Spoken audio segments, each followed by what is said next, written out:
Hey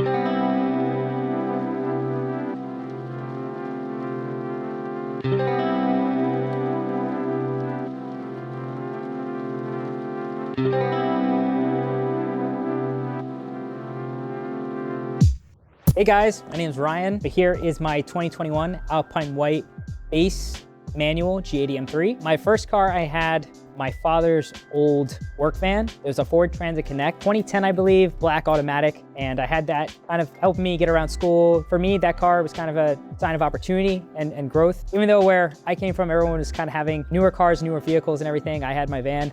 As much as I appreciate it and loved it for what it was, it did not stop me from getting made fun of at school, so that was kind of annoying. But with that, I used it more of a tool as anything. With my brother and I doing landscaping, it helped me go out there, branch with our small little business being Feroz Mows.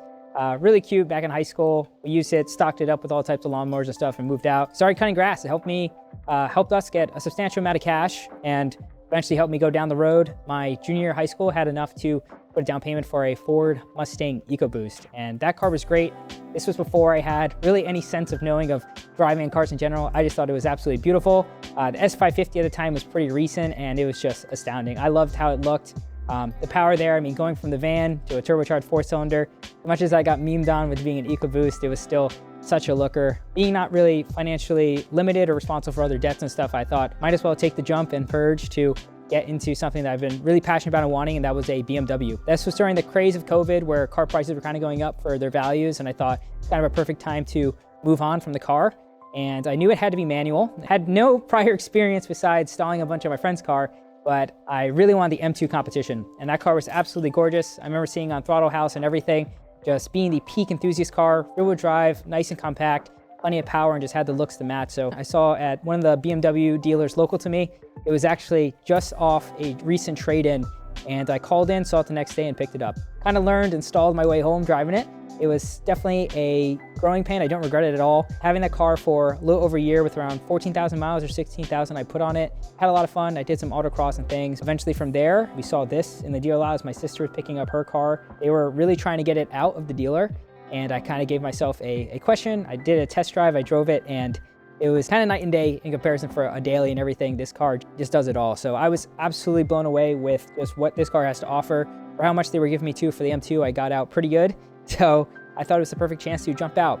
Some folks might see it as a lateral move, but I think definitely from the F to G series and just refinement and creature comforts and just practicality and livability, you cannot go wrong. And I think that's why they're so popular and safe today.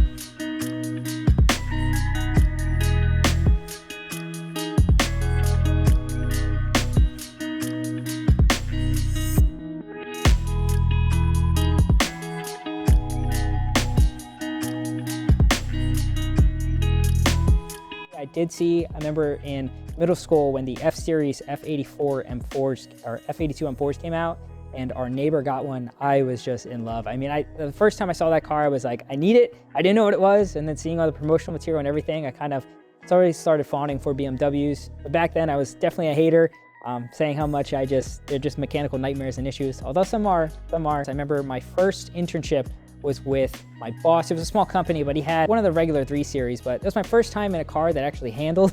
So having him go flat in a turn and seeing it grip, I was like, I did not know cars can do that. And it was definitely a different expansion and jump into that world. And then trying to do that in my van as I'm understeering and plowing all over the place, I'm like, maybe this isn't the right tool for the job.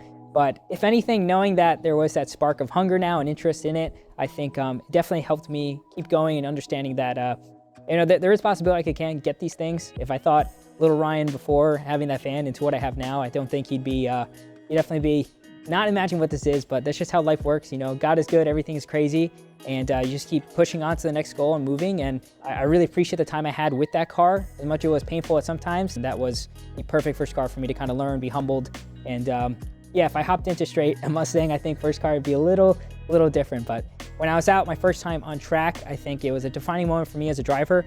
As much as I love driving and everything, be able to have a car kind of out the factory to do what it does so confidently and composed, and to get me home in the same day just made me have such a appreciation for this vehicle. I know a lot of folks, they like to have the most like raw, you're rattling in your teeth as you're driving a car, but the ability to go out there, change some options, you know, make it as sporty as it can, do some laps, some fast laps, and then head home in comfort. I kind of understood and really got what this car is all about. I think a lot of the older guys love having younger folks get into this passion as we kind of supersede or take their spots in the rankings and stuff as times go on. So it's just really, really awesome. Complete stranger going out of their way to kind of help me answer all my questions throughout the whole way, how to set up my car, do everything, and also tell me to not get consumed with this hobby. There's always, of course, as we know, with how expensive this hobby is, you have to really understand your priorities and put them in check. After I did that and had my fun, even them, they were saying too, like they've seen people just absolutely go off the deep end, you know, ruining their lives over chasing this obsession and hobby. So I try to limit myself to what I can.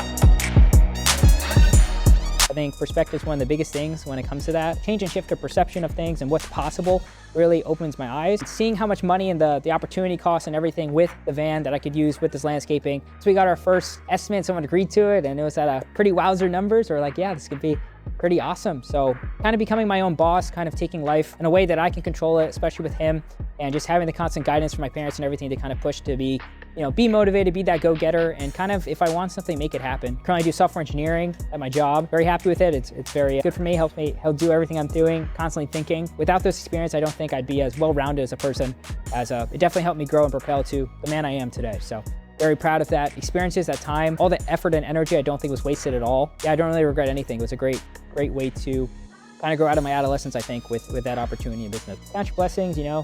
Every day is not guaranteed. Just so grateful and happy to be here doing this. I love doing this too. So a little about my car and a little bit about me, Ryan.